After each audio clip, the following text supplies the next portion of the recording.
What if the very things you give to others are the exact things destroying your life? Most people believe they're being kind, generous, even strong, but in reality, they are slowly giving away the most valuable parts of themselves, quietly, unconsciously, without even noticing. The Stoics warned about this centuries ago. There are things so dangerous to give away that once you lose them, getting them back is not simple. And the worst part, no one really tells you this. Today you're about to discover 5 things you must never give to anyone, no matter how much they insist, because if you do, you won't just lose control, you'll lose yourself. Marcus Aurelius wrote to himself as a daily reminder, "The greatest battle of your life is not happening outside, but inside your own mind." Epictetus taught that true power is not about controlling the world, but about controlling how you respond to it. And Seneca reinforced that a life without inner discipline is a life controlled by circumstances.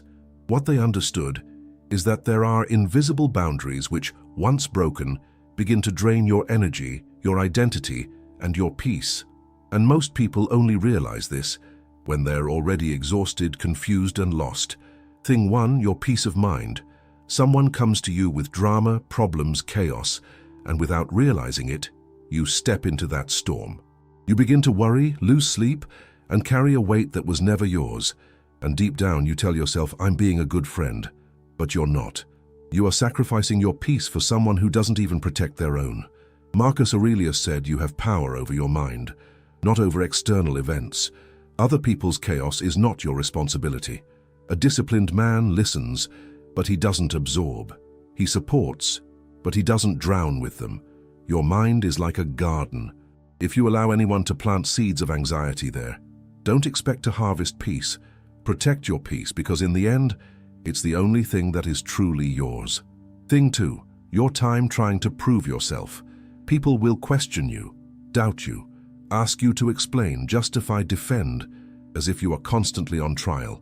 But here's the truth. You don't owe that to anyone. Epictetus taught something powerful. If someone speaks badly about you, examine it. If it's true, correct it. If it's not, ignore it. But most people do the opposite. They waste energy trying to convince those who have already decided not to understand. You try to explain who you are to those who refuse to see. You try to prove your worth to those who already underestimated you.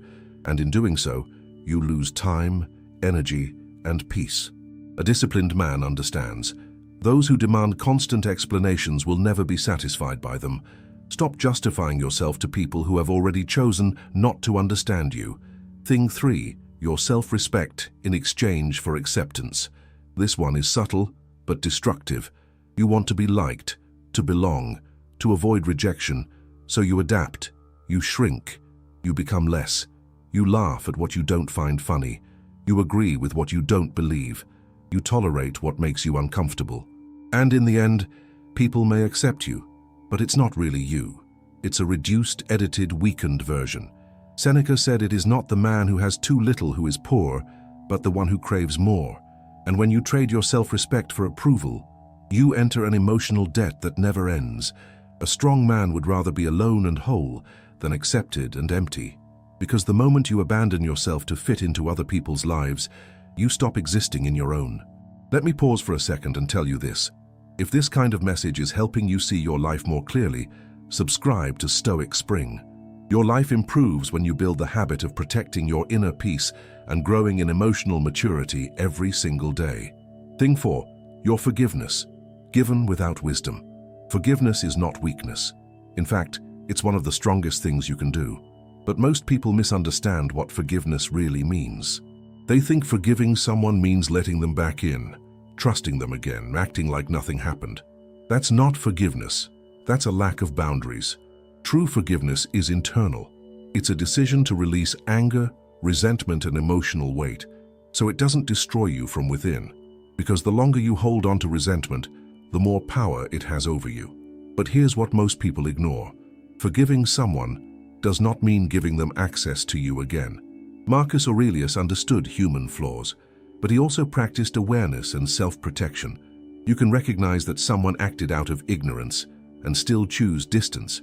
You can let go of the pain and still remember the lesson.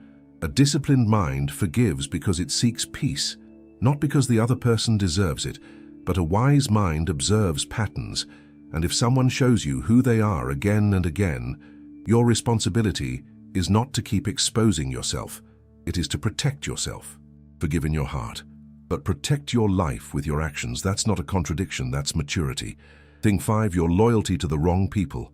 This one is painful, because loyalty feels noble, it feels like virtue, it feels like character, and it is, but only when it is given to the right people, because loyalty to the wrong person is not honor, it's self-destruction. Many people stay in relationships where they are disrespected, ignored, or used just to maintain the image of being loyal. But loyalty is not staying where you are constantly hurt. Loyalty is not tolerating disrespect. Loyalty is not being available to people who only show up when they need something. The Stoics were not loyal to people. They were loyal to virtue, and that changes everything. Because when your loyalty is rooted in your values, you naturally distance yourself from those who don't respect them. A disciplined man doesn't give loyalty based on words. He observes actions. He sees who is truly present, who respects, who adds value. And most importantly, he recognizes who does not deserve access to his energy. Cutting those people off is not cold, it's clarity. It's understanding that your energy is limited and cannot be wasted on those who treat it as disposable. Your loyalty is rare, and rare things are not given to just anyone. These 5 things, they belong to you. Your peace, your time, your self-respect, your forgiveness with wisdom, and your loyalty. And when you start protecting them, something changes. You stop living reacting to the world and start living guiding your own life. You become more stable, more aware, more strong, and most importantly, more free. The Stoics protected their inner world like warriors, and you should do the same. Because in the end, it's not about what you gain, it's about what you refuse to lose. Now tell me in the comments, which of these 5 is the hardest for you to protect? Write the number from 1 to 5. And if this message brought you clarity, subscribe to Stoic Spring. Your life improves when you build the habit of protecting your inner peace and growing in emotional maturity every day. And if you want to keep evolving, watch the next video. Now go. Protect what is yours and don't let anyone take it from you.